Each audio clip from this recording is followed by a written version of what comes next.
The name hangs in the air, a whisper that conjures images of immense wealth, secret societies, and unparalleled influence.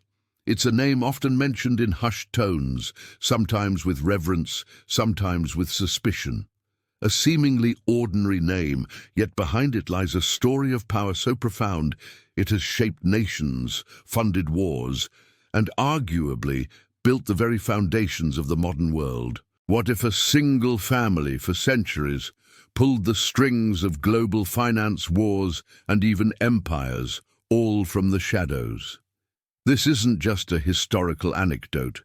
It's a deep dive into the hidden currents that have driven history. We are talking about the Rothschilds. To utter that name is to immediately evoke a formidable, almost mythical status. For generations, their family has been synonymous with unimaginable riches and a reach that spanned continents.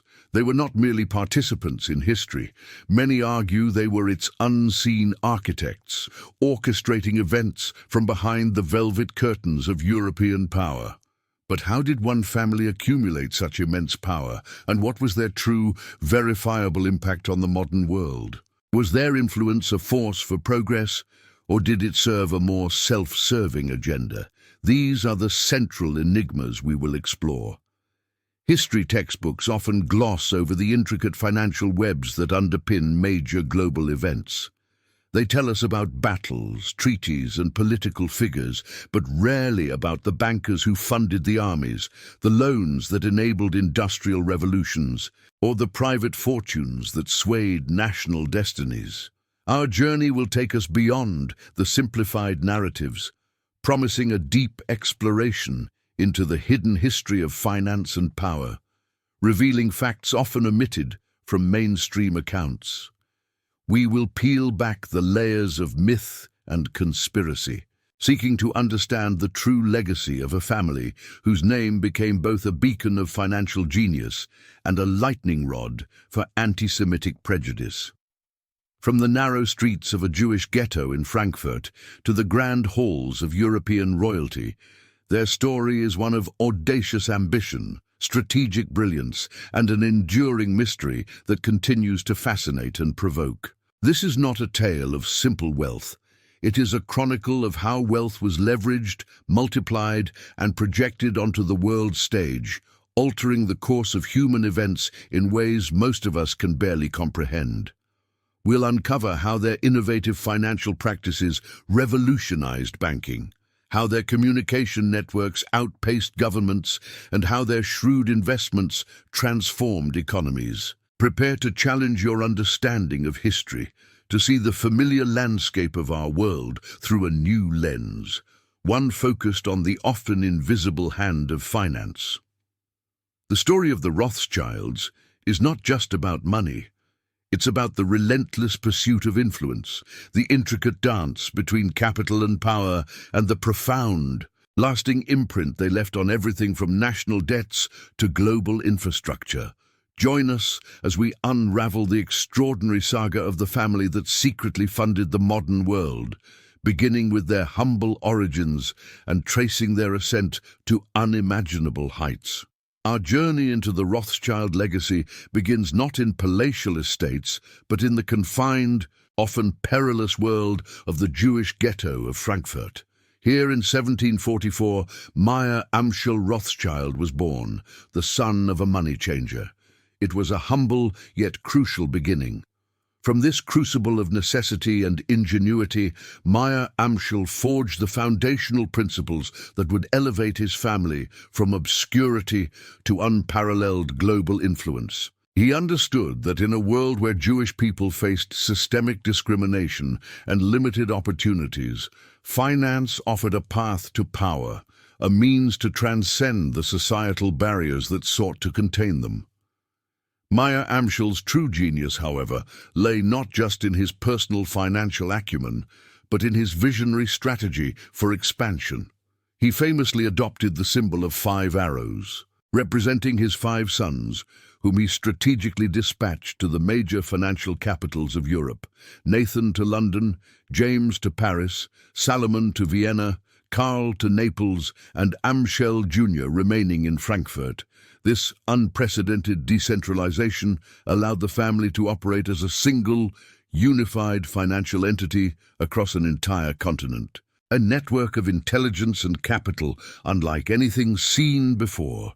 Each brother, while independent in his operations, remained deeply connected to the others, sharing information, resources, and a common vision. This network was far more than just a family affair. It was an early financial innovation that redefined cross-border lending and communication. The Rothschilds developed their own sophisticated courier system, often employing pigeons and fast riders, ensuring that vital financial and political intelligence reached them weeks, sometimes days, ahead of official government channels. This speed and exclusivity of information became their unparalleled competitive advantage, allowing them to anticipate market shifts, predict political outcomes, and act decisively where others could only react. The turbulent era of the Napoleonic Wars proved to be their proving ground. As Europe descended into chaos, nations desperately needed funds to wage war, feed armies, and maintain their very existence. Governments, both allied and opposed, turned to the Rothschilds. The family, with their vast capital reserves and unparalleled network, became the primary financiers of these conflicts, often brokering loans between nations that were, paradoxically, fighting each other.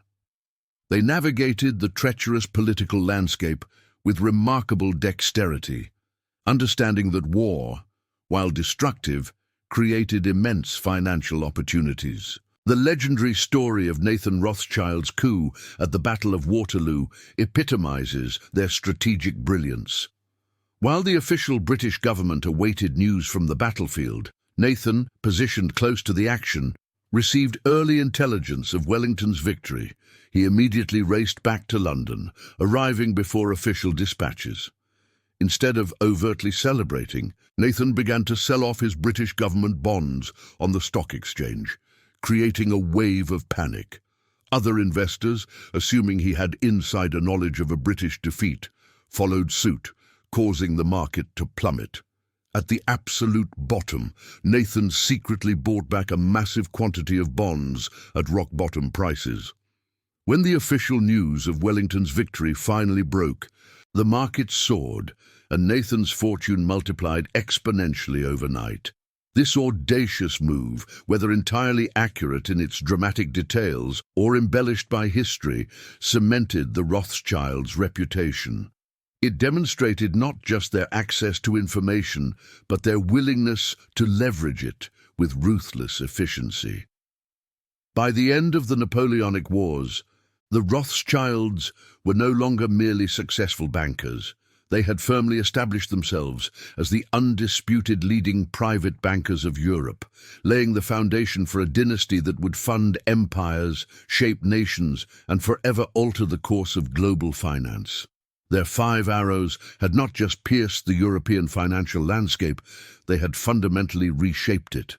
With the dust of the Napoleonic Wars settling, the Rothschild family emerged not just unscathed, but significantly strengthened, ready to embark on an unprecedented era of financial dominance. Their war chest, swollen by shrewd investments and timely intelligence, positioned them as the indispensable financiers for European governments grappling with reconstruction and burgeoning national debts. From London to Vienna, Paris to Naples, the Rothschild brothers became the go-to source for large-scale loans, underwriting the stability of monarchies and the very fabric of post-war Europe. They were no longer just bankers. They were the financial architects of a new world order. This influence extended far beyond state coffers. The 19th century was an age of rapid industrialization and expansion, and the Rothschilds were at its forefront, funding the monumental infrastructure projects that would redefine continents. Railways, the arteries of the Industrial Revolution, snaked across Europe thanks to Rothschild capital. Canals, mines, and early industrial enterprises all found their essential backing in the family's vast resources. They understood that investing in the physical connections between nations was not just profitable. It solidified their own position as central players in the economic landscape. Their money literally built the modern world, brick by financial brick. Perhaps one of their most celebrated feats of financial diplomacy involved the Suez Canal. In 1875, the Khedive of Egypt, facing severe financial difficulties, needed to sell his substantial shares in the Suez Canal Company. British Prime Minister Benjamin Disraeli, recognizing the immense strategic importance of the canal to the British Empire's trade routes to India, desperately wanted to acquire these shares, but lacked parliamentary approval for the necessary funds.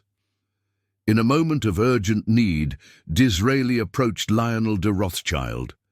Without hesitation, and with a handshake rather than lengthy contracts, Lionel provided the British government with a loan of an astonishing £4 million, equivalent to hundreds of millions today, in just a few hours.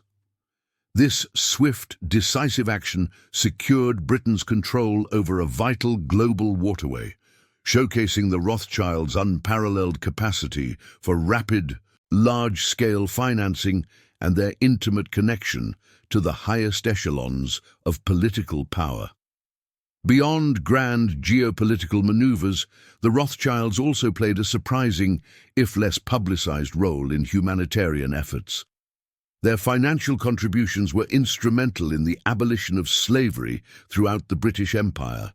Though often seen as hard-nosed capitalists, they provided a significant portion of the £20 million allocated by the British government in 1833 to compensate slave owners for their losses, a controversial but ultimately effective measure to ensure the peaceful transition to abolition. This act, while morally complex in its execution, underscored their capacity to influence policy and their willingness to engage with societal shifts, even when it meant navigating contentious moral territory. Their political influence, while rarely overt, was undeniable. Through their vast financial network, their control over information, and their direct access to monarchs and prime ministers, the Rothschilds discreetly but effectively swayed political decisions. They advised on national budgets, facilitated international treaties, and even helped stabilize volatile currencies. Their private residences often hosted secret negotiations between heads of state, their dining tables becoming informal arenas for shaping European policy. They were the ultimate backroom brokers, their power lying in their ability to make or break national treasuries. Yet this immense influence began to breed a complex narrative, the Rothschild myth. While their actual achievements were extraordinary, a shadow narrative began to emerge, attributing to them an almost omnipotent control over global events. It became increasingly difficult to separate the reality of their shrewd financial dealings from the exaggerated tales of a shadowy cabal. This myth, often tinged with anti-Semitic undertones, would unfortunately overshadow some of their genuine contributions and lay the groundwork for future conspiracy theories. But for now, in the mid-19th century, their power was a tangible force, shaping the very foundations of the world as it industrialized and interconnected. The mid-19th century marked the undisputed golden age for the Rothschild family. Their financial empire, meticulously built over decades, reached its zenith, establishing them as arguably the richest and most powerful family in the world. Their wealth wasn't just measured in bank accounts. It was reflected in their sprawling estates, their immense art collections, and their profound influence on European society. They invested not only in industry and infrastructure, but also heavily in culture and philanthropy, becoming significant patrons of the arts, funding museums, galleries, and educational institutions across the continent. Their homes were filled with masterpieces, Their gardens designed by the era's leading landscapers and their libraries stocked with rare volumes, reflecting a commitment to intellectual and cultural advancement that went beyond mere accumulation of riches. However, this unprecedented prominence, while bringing immense power and opportunity, also cast a long, ominous shadow. The sheer scale of their wealth and their Jewish heritage, unfortunately, made them a convenient target for a rising tide of anti-Semitism across Europe. As their name became synonymous with vast financial power, it also became tragically intertwined with insidious conspiracy theories. The idea of a secretive, all-controlling Jewish cabal, pulling the strings of governments and economies from behind the scenes, found a potent symbol in the Rothschilds. Their private nature, a deliberate strategy to maintain discretion and avoid public scrutiny, inadvertently fed into these narratives, making it easier for detractors to paint them as shadowy manipulators. This shadowy cabal narrative, fueled by resentment and racial prejudice, began to take root in the public imagination. Pamphlets, cartoons, and articles increasingly depicted the Rothschilds not as astute financiers, but as malevolent puppet masters. Their every financial maneuver, every loan, every investment, was reinterpreted through the lens of a grand, sinister plot for global domination. This was a dangerous distortion of reality, transforming their genuine influence into something far more sinister and fantastical. The family's name became tragically associated with infamous forgeries like the Protocols of the Elders of Zion. Although published much later, this fabricated text, purporting to reveal a Jewish plan for world domination, often implicitly or explicitly referenced the Rothschilds as the architects of this supposed scheme. The Protocols, despite being repeatedly exposed as a hoax, became a foundational text for anti-Semitic propaganda, and the Rothschilds, through no fault of their own, were often cast as its real-world embodiment. This deeply damaging association continues to echo even today, demonstrating the perverse longevity of hateful narratives. Despite the relentless public scrutiny and the growing tide of malicious rumors, the Rothschild family largely maintained their private profile. They understood that engaging directly with the sensationalist accusations would only lend them credence. Instead, they focused on their business, their family, and their philanthropic endeavors, preferring to let their actions speak louder than the whispers of their detractors. While they were undeniably powerful and influential, their actual operations were rooted in shrewd financial acumen, extensive networks, and a deep understanding of global markets, not in mystical, manipulative powers. They navigated this treacherous landscape of public perception by retreating further into their private world, preserving their legacy through institutions and investments rather than through public discourse. This deliberate choice to remain largely out of the spotlight, even as they shaped the world, only deepened the mystique surrounding them, a mystique that would persist for generations. The true challenge for historians and the public alike was to discern the reality of their extraordinary contributions from the pervasive, often malicious fiction. The transition into the 20th century marked a significant shift in the Rothschild family's direct political power. While their economic influence remained formidable, the landscape of global finance was evolving rapidly. The emergence of powerful national central banks, the rise of large, publicly traded corporations, and the increasing complexity of international markets meant that the era of a single private banking house singularly funding governments and dictating terms was gradually fading. The Rothschilds, ever astute, adapted. Their role evolved from being the primary financiers of states to becoming sophisticated investment bankers, asset managers, and advisory firms, diversifying their interests and embracing new financial instruments. The two world wars, however, presented unprecedented challenges and profoundly impacted the European branches of the family. The devastations of war, the collapse of old empires, and the rise of new political ideologies, particularly Nazism, led to significant losses of assets, especially in Austria and Germany. The family's Jewish heritage made them targets, forcing many to flee and leading to the confiscation of properties and businesses. Yet, even through these cataclysms, the core of the Rothschild empire endured, albeit in a more decentralized and diversified form. They demonstrated remarkable resilience, rebuilding and re-strategizing in the post-war world, focusing on long-term investments rather than short-term political leverage. Their adaptation and diversification strategies were key to their continued relevance. They moved beyond traditional government bonds and into a broader spectrum of financial services. Today, the contemporary Rothschild financial entities are a complex web of independent and interlinked firms, primarily focusing on investment banking, asset management, private equity, and wealth management. N.M. Rothschild & Sons in London, Rothschild & C Bank in Paris, and Rothschild & Co.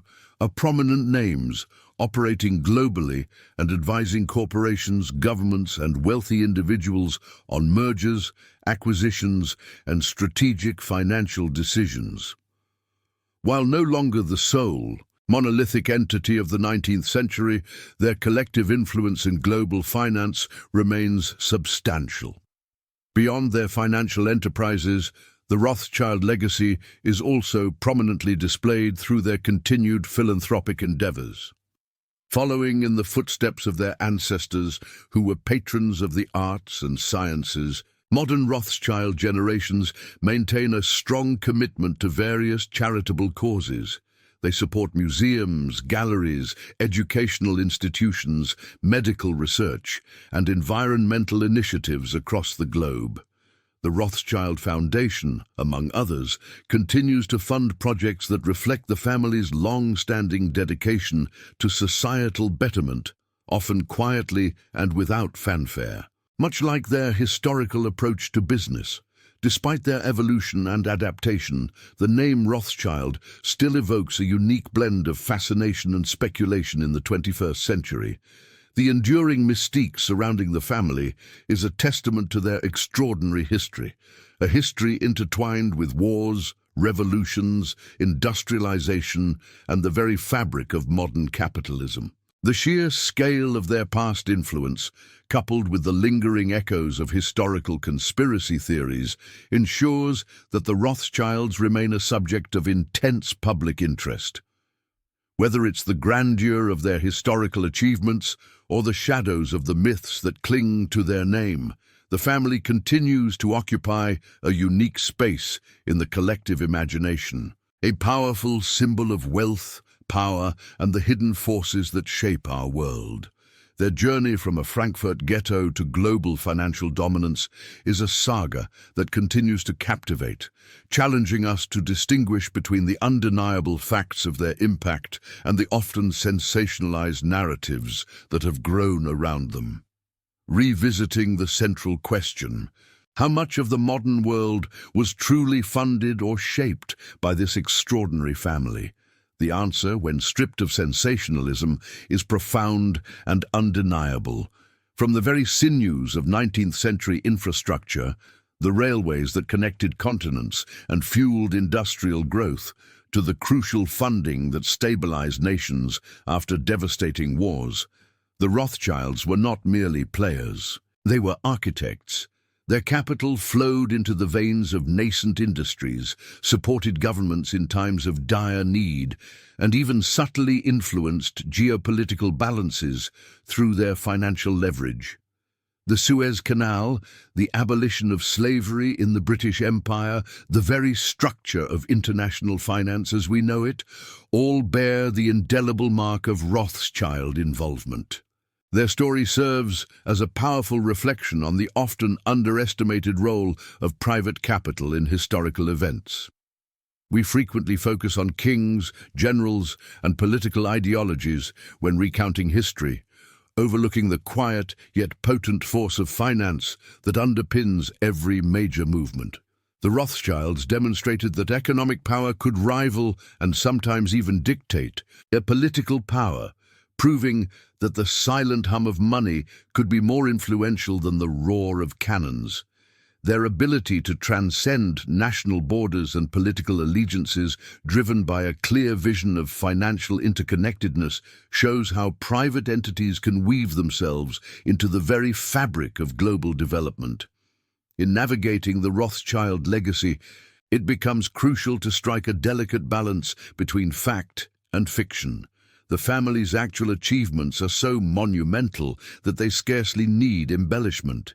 Yet, the persistent shadow of conspiracy theories, fueled by a potent mix of anti-Semitism and a natural human distrust of immense, concentrated wealth, has often obscured their true impact. It is a testament to the power of narrative that even today, centuries later, the Rothschild myth continues to circulate, often overshadowing the meticulous historical records of their contributions. Understanding their story demands a commitment to historical accuracy, distinguishing between the genuine influence they wielded and the fantastical narratives spun around them. What then can their legacy teach us about wealth, power, and societal influence in our own time? The Rothschilds illustrate that true, enduring power is not merely about accumulation, but about strategic deployment. Their success lay in their foresight, their communication networks, their unwavering commitment to family unity, and their ability to innovate within the financial landscape. They understood that wealth was a tool, not just an end, and they used it to shape the world around them, often for genuine progress. Their story underscores the responsibility that comes with immense financial capability and the profound impact that a single, well-organized entity can have on global affairs, for better or worse. Ultimately, the story of the Rothschilds reveals the unseen threads that connect historical narratives. So many pivotal moments in history have unseen financial underpinnings, a silent ledger beneath the grand pronouncements. The rise and fall of empires, the funding of scientific breakthroughs, the construction of monumental infrastructure, all required capital. And often, that capital came from sources like the Rothschilds. Their journey from a humble Frankfurt ghetto to the pinnacle of global finance is a powerful reminder that history is not just a sequence of political events or military campaigns, but a complex interplay of human ambition, technological innovation, and critically economic might. This exploration of the Rothschild legacy is an intellectual call to action. It encourages us to look beyond surface-level history, to question the narratives we've been told, and to consider the often hidden financial forces at play in world events. By delving into the stories of families like the Rothschilds, we gain a more nuanced, sophisticated understanding of how our modern world was truly built, revealing that sometimes the most profound changes are orchestrated not by armies or politicians, but by the quiet, calculated movements of capital. Their story is a powerful testament to the enduring, transformative power of finance, a force that continues to shape our present and future in ways we are only beginning to fully comprehend.